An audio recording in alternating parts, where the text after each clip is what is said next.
Alrighty, so yesterday I did the Madness board where I look at the Eastern Conference setting heading into this Leads Cup break. Now we're going to look at the Western Conference. Now, obviously, when I look at the Western Conference standing, the one big difference I'll say compared to the Eastern Conference is that it's a little bit more spread out. I talked about yesterday in the Eastern Conference standing at some point how the standings are very tight, but in the West it feels like it's a little bit more spread out.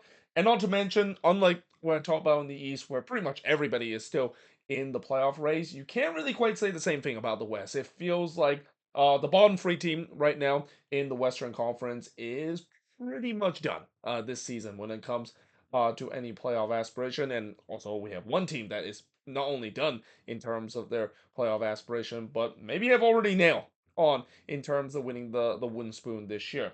Now, we start off at the top of the standings, and we start with the LA Galaxy, who's currently at the top of the MLS Western Conference standing. And as always, with them being at top, it has to wear their jersey for this video. They have a 14-7-5 record, and they currently have 49 points. They're actually not that far back from Inter Miami in terms of the Supporters Shield standing. So yesterday I talked about how it seems like the East, there's a couple of teams that is within range of the Supporters Shield. Well, look at the Western Conference as well. There's a couple of Western Conference teams that is within touching distance as well. Of course, the Galaxy currently with 49 points. They scored 50 goals this season while allowing 36 goals and have a plus 14 goal differential, which sounds about right because this is a team that score a ton of goals, but also give up a lot of goals because that's how the LA Galaxy like to win games this season. In the last five games, really the last two games, it just felt like a very Galaxy game with them winning 3-2 against the Timbers, then winning 3-2 again against the Rapids. Then they did lose 2-0 on the road against Dallas. Again, the Galaxy, they do not like to play against Texas team this season on the road. But they did win 2-1 against Minnesota before they did lose 2-1 in El Tráfico against LAFC. Now, looking at their next five games, they got Atlanta coming in their next game before playing on the road against St. Louis. Then we have the final El Tráfico meeting between them and LAFC. This time it's going to be at the Health Sports Park, but then they have to go on the road to play against the Portland Timbers before returning home to play against the Vancouver Whitecaps. So there's definitely some very tough team that the Galaxy, of course, have to play. Though the first two games could be games that you could say that they could win, considering they're playing against an Atlanta team that hasn't done well in the East this year. Well, I say they haven't done well. They're the team that pretty much is in a spot where a lot of teams don't want to be, especially if you want to make it to the playoffs, and that is right above the red line in that congested Eastern Conference standing. But besides that, I think they should be able to win against St. Louis, and then these next couple of games, it's really interesting to see how they will. And in some way, it's good that they, of course, play some good teams down the stretch because that could prepare for them heading into the playoffs as they're one of a couple of teams that you could say that they could be favorites of winning the Western Conference title. Speaking of winning the Western Conference title, that's what LAFC did last year. They're currently second in the standing with a 14-5-5 record. They have 47 points. They scored 48 goals this season while allowing 30 with a goal differential of plus 18. Now, mind you, five of those 30 goals they conceded in one game against Columbus, and really that was kind of the real outlier. LAFC has been very solid in their defense this season. And that including the last game where they won 3-0 on the road against Seattle. And that was kind of a statement game for them because they were kind of reeling a little bit after getting a 1-1 draw against RSL and then getting absolutely embarrassed in the MLS Cup rematch against the Columbus Crew. That maybe things were starting to fall apart for LAFC, but that 3-0 win pretty much just silenced all that critics. Then they won 2-1 against the Galaxy in that El Tráfico in the Rose Bowl before winning 3-0 against the Colorado Rapids. Now, next five games, they have Vancouver on the road as their next game before returning home to play against the Dynamo, and then they play on the road against the Dynamo. So yeah, this is one of those rare times where you see two straight games where both of these teams playing against each other, both home and away, kind of almost like a first round matchup, which I will not be surprised if we might see LAFC take on the Houston Dynamo in a first round matchup, especially a rematch of the Western Conference Final last year as well. Then, of course, as I mentioned, they play against the Galaxy in El Tráfico. This will be at the Health Sports Park before they return home to play against Austin FC. So, yeah, some interesting opponent that they, of course, would be facing. Some big games out there as well. Obviously, El Trafico is one of them, but I'm interested to see how they play against the Houston Dynamo, especially. Again, it is a rematch of the Western Conference Final, and anytime when you have a rematch in the conference final, you know it's going to be a big game, and it's especially big when you have both of those playing in the rematch of the Western Conference back to back. Now, moving on, we got Real Salt Lake, and for a long time, RSL was at the top of the standings. Now, they have definitely cooled off a little bit, and that's kind of the reason why this team has dropped themselves all the way down to third now with a 12-8-5 record and currently have 44 points. But in terms of goal scoring, that has not been a problem this season. They have been rock solid when it comes to goal scoring. 51 goals so far this season so far the most goal out of any team in the West, while conceding 34 goals with a plus 17 goal differential. But as I said, the last couple of games has been a bit rocky for this Salt Lake team. They lost 3-2 in the Rocky Mountain Cup against the Rapids before drawing 1-1 against LAFC. I thought they actually played well in that game against LAFC, but that was kind of a game where it could maybe be a preview in terms of what we might see in the Western Conference Final if both of these teams get that deep into it, or even into the quarterfinal match or the second round matchup, because I don't think both of these teams can meet each other in the Western Conference Final if they're second and third. But well, of course, depending on how the bracket that is. Then they lost 3-0 against the Portland Timbers, probably the worst performance they play in that game against the Timbers, before winning 5-2 against Atlanta United and winning 3-2 against the Houston Dynamo. Now, in the next 5 games, they play against the worst team in the league, that is the San Jose Earthquakes, before playing against New England at home. Then they go on the road to play against Houston before returning home to play against Dallas and the Portland Timbers. So they got a lot of games at home. At least these next 5 games, 4 out of the 5 is going to be at American Forest Field, a stadium that they have definitely done well this season. And not to mention, these next 2 games they're facing against 2 teams that are at the bottom of the conference, respectively. There could be a chance that RSL can get themselves back into good shape and can once again challenge for the top spot in the Western Conference. Then we look at their Rocky Mountain rival, the Colorado Rapids, who have a 12-5-9 record and currently have 41 points. They're another team that is pretty much a free scoring team, scoring 50 goals this season.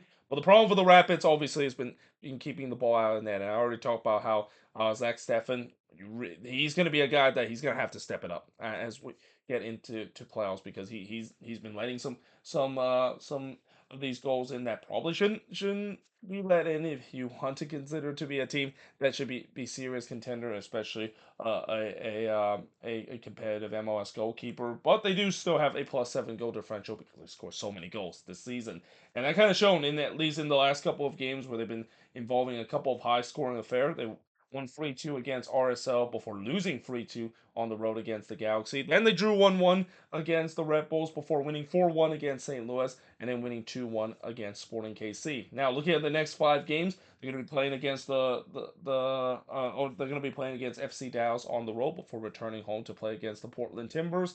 Then they go on the road to play against Sporting KC before returning home to play against Toronto. But then they go on the road play against Minnesota. So again, it's a mixture of games that are tough but also manageable game, especially with the way that we know that whenever they play at home, they have a very strong record this season at Dick's Sporting Goods Park, and that's not a big surprise because teams always have tough time to play against the Rapids on the road. That altitude advantage that the Rapids had, and in some extent, Real Salt Lake also has that advantage of playing altitude. But especially for the Rapids, they really take that advantage very well, and we have seen so many times where teams just kind of get completely exhausted by the end of the game because the altitude, it's a real advantage for this Colorado Rapids side.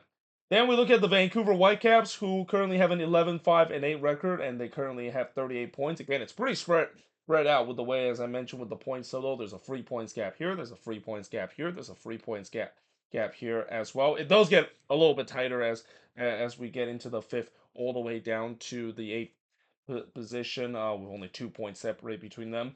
But for Vancouver, 43 goals scored this season while allowing 35 goals with +8 goal differential. Now, in the last game, yeah, they were involved in one of the best game of the season, but not in a good way. They lost 4-3 to the Dynamo. Before that, they were really winning and were really on a roll. They won 2-1 against Sporting KC, won 4-1 on the road against St. Louis, drew 1-1 against Montreal, but then winning 3-1 on the road against Minnesota. But the next 5 games, again, it's a mixture of games that are easy and tough.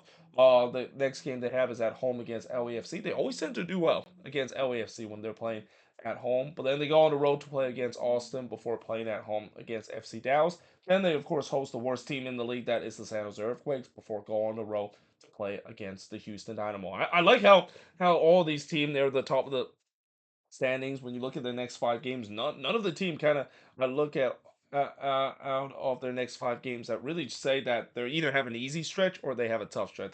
They have kind of a mixture of facing against good team and also bad team, and in some way it could be interesting to see how the dynamic of course go, because as we know, MLS is a very unpredictable league. There could be games where you could say that you could easily win, and some team or not, or more team or not, are able to do so. But we have seen some upsets that could happen, and I'm pretty sure a lot of these teams are looking at their next 5 games and they're gonna say there's no victory that is gonna be guaranteed, unless of course you're playing against the San Jose Earthquakes. That is. But moving on to sixth place, and no, that's not.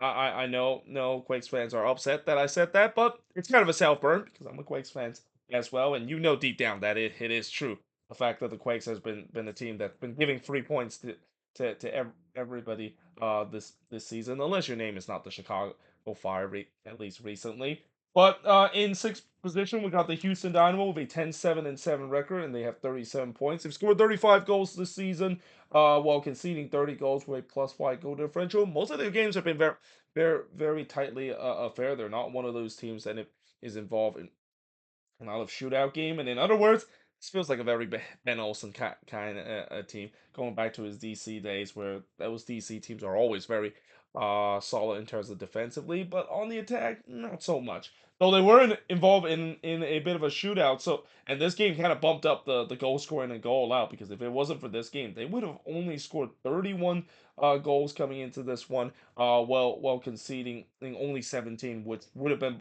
by far the best defensive record that any team has had here in the West, and maybe in the entire MLS as well. But they did win that shootout against Vancouver with a 4-3 win. Before that, they squeaked out a 1-0 win against the Quakes, a 1-1 draw between them and Minnesota at home, a 3-2 loss that they had against RSL before winning 1-0 against Charlotte FC. Now, looking at their next 5 games, they got Toronto at home in the next game before going to the road to play against LAFC, and play against LAFC again at home, as I mentioned earlier with LAFC. This is part of the 2 game kind of series that both of these teams play in the rematch of the Western Conference Final. Then they go return home to play against RSL before returning home to play against the Vancouver Whitecaps. I argue out of all the team I mentioned in terms of the next 5 games, Houston probably has the toughest stretch. I mean, yes, I know playing against Toronto, that might be a game that they could win, especially when it's at home. But yeah, when you have to face LAFC twice, face against the third best team in the league at home, and then of course playing against a Vancouver team that seems to know how to win on the road this year, it's not easy. But we'll see whether or not if the Dynamo can get those wins. And again, they could be another team that, just like last season, a lot of people slipped the Dynamo under the radar, consider a lot of them didn't realize that they could be a real friend in the Western Conference, and they only went all the way to the Western Conference final. It feels like it's the same strategy that Ben Olsen and his team is trying to do so again. Then we go to the Seattle Sounders, who have a 10-7-8 record and currently have 37 points. They scored 34 goals while conceding 29 with a +5 goal differential. Now, in the last 5 games, well, yeah, the last game was really a wake up call for the Seattle Sounders, and maybe a little bit of back to reality with the way that they lost 3-0 against LAFC. But because before that, they were on a really good run. They won 2-0 against St. Louis, won 1-0 on the road against Austin, won 2-0 against New England, and winning 2-1 against the Chicago Fire. And I think they were also on a 5 game winning streak before that streak come to an end in a big way against LAFC at home. But in their next 5 games, they're playing against Minnesota on the road before playing in the Cascadia Derby against the Portland Timbers on the road. Then they go to Columbus on the road before playing at home against Sporting KC, and then playing against the Quakes at home. So obviously, again, it's a mixture of tough teams and easy team that they of course would be playing, similar to what we see a lot teams in the Western Conference. But yeah, it should be interesting to see how Seattle would do, and especially again, I think if you just not look at that LAFC game, they have definitely played much better. They look like a resurgent kind of Sounders team that we've seen in the past. But unfortunately, again, when we saw their winning streak, and again, when you look at their winning streak, one of the reasons why some people might be skeptical that the Sounders might truly back to being a contender in the Western Conference is look at the team that they face in that winning streak. They face the likes of St. Louis, Austin, New England, and Chicago. Those are not really teams that are doing very well this season in the league. But as the old saying goes, you can only play against who you face against. And even though it was a really easy schedule that the Sounders has, and they took full advantage of it, they had to because this team was not doing very well in the league, and that winning streak has now put themselves in a good position to make the playoffs this season. Now, looking at the eighth position, and guess who's right behind them? It's the Portland Timbers. I swear, both of these Cascadia teams has been very close to each other. In fact, this year, for whatever reason in the West, in terms of depending on what region it is, usually teams are really close to each other. I mean, we see the two LA team first and second, the two Rocky Mountain team being third and fourth, and now we saw the two Cascadia team being between seven and eight positions. I mean, when they say that, both of these teams are close to each other, I don't think they've also meant that implies in terms of the Western Conference standings as well. But, for the Portland Timbers, 10, 6, and 9 is their record. 36 points so far this season. They've scored 50 goals this season. Again, this is a team that's known to score a lot of goals, but this is also a team that known to concede a lot of goals, and that's not a big surprise because that's been kind of how the Timbers has looked for the past couple of years, with 42 goals conceded with a +8 goal differential. And the last game they lost 3-2 against the Galaxy in a game where I think everybody saw it coming that was going to be a shootout. But they did win 3-0 against RSL. That was probably arguably the most impressive performance that they had the whole season. And I know they have had a couple of big wins at home, but that was probably the most complete performance that they had from the beginning to the finish. They were by far the better team against Real Salt Lake. But before that, they also had a big win against Nashville, a 4-1 win in that one. Before they did lose on the road 3-2 against Dallas, and then winning 3-2 against Minnesota at home. So they've been on a pretty good run of form. That is, of course, if they're not playing on the road, that is.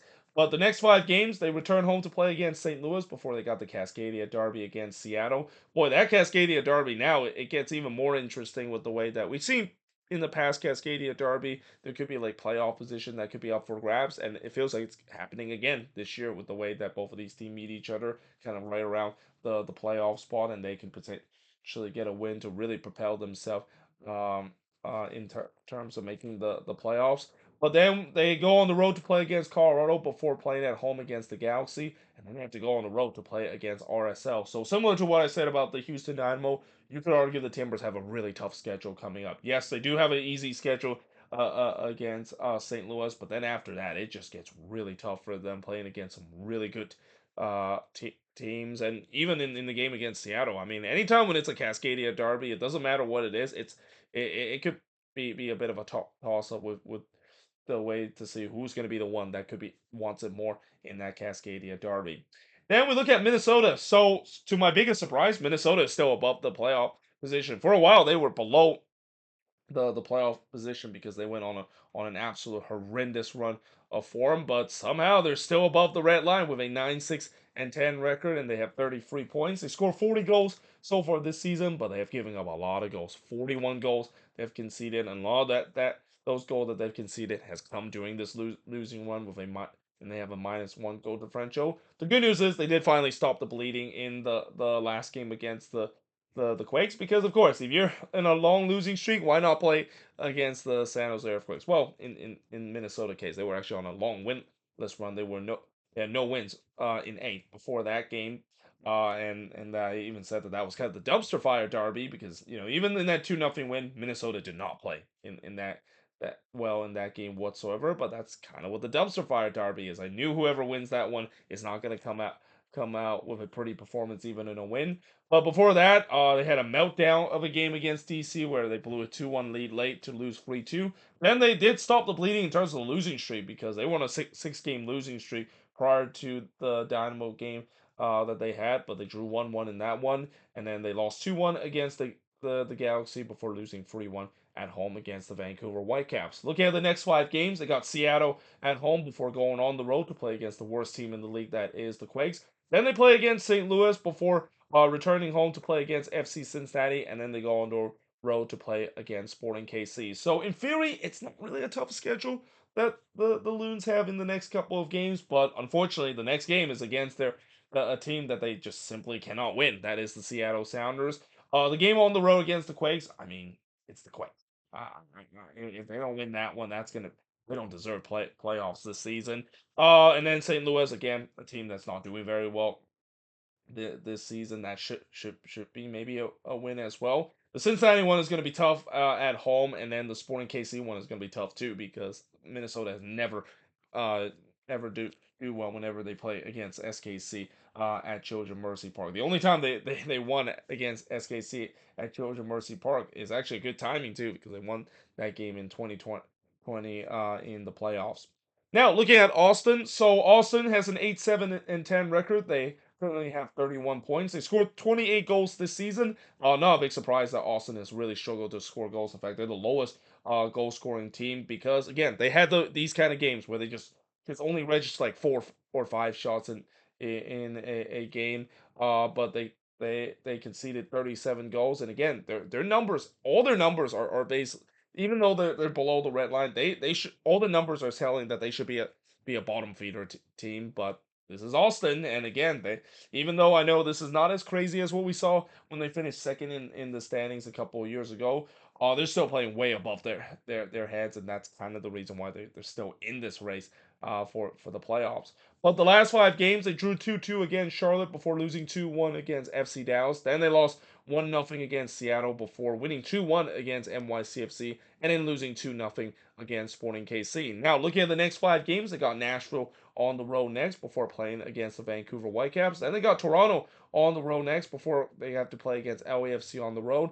And then they have the final Copa Tijas game that they had against the Houston Dynamo. And again, looking at the schedule, I think the only tough game you might say is the LAFC game, although the Vancouver game, don't be surprised that Vancouver could give them some trouble too. And also with the way that anytime when Austin is playing on the road, you know it's gonna be a tough game because this is a team that not only don't win a lot of games on the road, but yeah, they're gonna play that typical Josh Full road game style where they're not gonna have a lot of shots. They're gonna maybe capitalize on one opportunity and hope for the best. And sometimes it works, sometimes it doesn't, and that's kind of what the fate that Austin is gonna have to rely on. They better hope that the coin does land on them just kind of playing completely against what the expectancy goals and allow says to propel themselves in the playoffs. Otherwise, if that's not going to be the case, yeah, they're going to be a team that probably won't make the playoffs. Then we go to FC Dallas, who have an 8-6-11 record, and they currently have 30 points. In terms of goal scoring, it's gone much better for Dallas. I remember this team was really struggling early in the season in terms of goal scoring with 38 goal scorer, but they do concede 39 goals, and that actually technically should be -1 in terms of their goal differential. But in the last 5 games, they drew 1-1 against New England before winning 3-1 against Austin, before winning 2-0 at home against the Galaxy. But then they did lose 3-2 against Sporting KC, and then they won 3-2 against the Portland Timbers. And really, Dallas, their formula, at least ever since Nico Estevez was giving his marching order, is the fact that home games, win all your home games, and hope that that's going to be enough to make it to the playoffs. Well, unfortunately, the bad news for Dallas, at least in the next 5 games, they do have to play on the road at least 3 out of the next 5 games. And it started with them playing on the road against DC before playing at home against Colorado. Then they have to go on the road to play against Vancouver before going on the road to play against RSL. And then they return home to play against LAFC. So again, it's a mixture of them facing against good team and bad team. But again, some of these games that they have to play is against good team. In fact, they actually I wouldn't even say it's a mixture between good team and bad team. I think besides DC, all the other team that they're facing are teams that are near the top of the standings. And yeah, again, knowing Dallas has had their struggle this season on the road, they have actually been very impressive at home, even against some of the best team in the league. But their struggle on the road is gonna really handicap them, and they got to get some draws out of this game. I know they're trying to follow the formula of winning all home games and hope for the best, but is it going to be enough for them to make it to the playoffs? Who knows? They're still only 3 points behind that. Then we look at the next team, that is Sporting KC, and this is where we get to the category where I can maybe just breeze by talking about these team in the standings, because we know, I think out of all of the team right now in the league, these are the three teams that I can say that they're pretty much done this season. They're in see you next season mode, based on the points total they had. I mean, Sporting KC, they have a 6-6-14 record. They only have 24 points. They're 9 points behind the playoffs. They would really need a miracle run like they did last season if they make it to the playoffs. They scored 41 goals this season, but they're giving up 52 goals this season, and a lot of those goals that they gave up has came late in the game, and they have a -11 goal differential. In the last 5 games, they got a 1-1 draw against their Midwest rival St. Louis before losing 2-1 on the road against Vancouver. Then they did win 2-1 against the Quakes, because of course, even if you're doing bad, you can still win against the Quakes. But before that, it was a 3-2 home win against Dallas before losing on the road 2-1 again against the Colorado Rapids. Now, looking at the next 5 games, they got Orlando at home in the next game before playing against the New York Red Bulls on the road. Then they play against Seattle on the road before playing at home against the Rapids, and then they of course play against Minnesota at home. The only game I can say that you could maybe guarantee Sporting KC could get an easy 3 points is the game against Minnesota, because they usually never lose to Minnesota whenever they're playing at home. Otherwise, all these rest of the game, I mean, good luck, Sporting KC fans, seeing their team get a win, especially with these two Eastern Conference team, with an Orlando team that seems like they have been resurgent, and a team that also is probably one of the toughest team to play when Orlando is on the road, and then against the Red Bulls, who's been very good this season at home. Yeah, good luck, Sporting KC, in terms of trying to make a late push to trying to somehow climb their way into the playoffs. And I would say the same for St. Louis City as well. 4-11-10 is their record. It is a very ugly record. We're getting to the point where these records get stupidly bad in terms of this season. They only have 23 points. They scored 32 goals this season, so goal scoring has been a problem. And the defense has also been a problem too. 46 goals conceded with a -14 goal differential. They did drew 1-1 against Sporting KC, but then they lost 2-0 against Seattle. Lose 4-1 at home against Vancouver. Lose 4-1 on the road against the Rapids. Before they did win 2-0 against the Quakes, because again, everybody can beat the San Jose Earthquakes. If you can't beat the San Jose Earthquakes, you don't deserve to make it to the playoffs.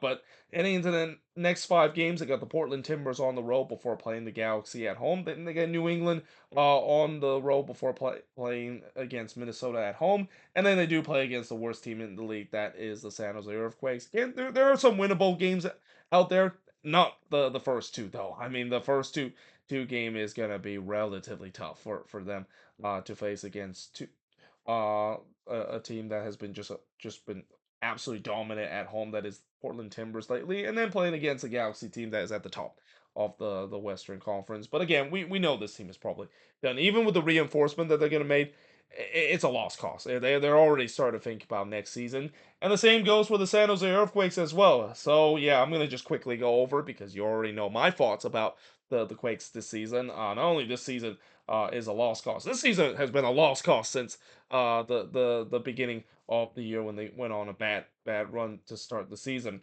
4-2-19 is their record, and now the question is, are they going to even have a worse season compared to 2018? The good news is they at least have equal the amount of wins that they had in 2018. The bad news is that they currently still only have 14 points this season, which again, it is by far, it's not even close in terms of the worst points total. I mean, the next worst points total I think is St. Louis with 23 points. So yeah, this team pretty much has that wooden spoon one. Unless they go on a crazy run and an unexpected crazy run in September, they're pretty much going to secure their playoff spot, and they will definitely be the first team to be out of the playoffs. I wouldn't even be surprised that they might be out of the playoffs with like 6 or 7 games to spare, because what? How many points they're behind the playoffs? 19 points in total that they're behind the playoffs. They scored 31 goals this season. Again, goal scoring at times has been a bit of an issue. But you know what's the true issue of this team? Look at the goal allowed. 61 goals that they have allowed this season. So I talk about the record that the Quakes, of course, had maybe becoming the fastest team to get eliminated potentially, but they might be a team that might broke the record for the most goal conceded in a single season. The record, of course, is 75. Cincinnati did it a couple of years. In fact, I think that was their second year in expansion where they conceded 75 goals. Yeah, the Quakes are looking like they're gonna maybe break that. I think they have 9 games to go. They need to concede 14 more goals to equal that record, 15 to break it. I have no doubt that they're gonna do so because they pretty much conceded like an average of 2 or 3 goals a game. And look at the goal differential, just ugly. -30 is goal differential. That is just just just historically bad in terms of how the Quakes season has been. And looking at the last 5 games, yeah, it's been nothing but misery. 2-0 loss to the Quakes, a 1-0 home loss against Houston, a 2-1 home loss against Sporting KC. They did win 1-0 against the Chicago Fire. Again, unless you're not the Chicago Fire, at least going all the way back to May, pretty much everybody has been able to get a win against the Quakes, and that even includes St. Louis City as well, getting a 2-0 home win against the Quakes, despite they also had a bit of a long winless run. The next 5 games they play against RSL on the road. They're probably going to get absolutely killed in that game. Then they play at home against Minnesota before going on the road to play against Vancouver, another game that they could get absolutely killed. Then they go on the road to play against Seattle. That might be a game that could be winnable because for whatever reason the Quakes recently they've been playing much better against Seattle, even though for a while Seattle pretty much just owned the Quakes, and now it's kind of reversed, which is kind of weird to to see. But they also play against St. Louis at home, and again, the 61 goals that they conceded, I would not be surprised. They might even reach 70 by the end of the Vancouver game because I mean playing against RSL. I would not be surprised if RSL might win 4 or 5-0 in that one because of how putrid that Quakes team, the defense has been. And again, I just also feel like it's not if the Quakes are gonna break the record for the worst defensive record in the league, is when exactly they're gonna do so because they're on point of conceding potentially 80 plus goal this season, which again, there's some bad defense, and then there's whatever the San Jose Earthquakes put in terms of their defensive display. But there you have it. That is pretty much it. Looking at the MLS Western Conference standing as we are now heading into the Leagues Cup break and technically the All-Star break as well, as we're going to have the All-Star game tomorrow. As always, let me know in the comments below what do you think of this video. And yeah, hope you guys enjoyed this video. If you do, make sure you guys leave a like, smash the subscribe button. And yeah, I of course will see you guys next time.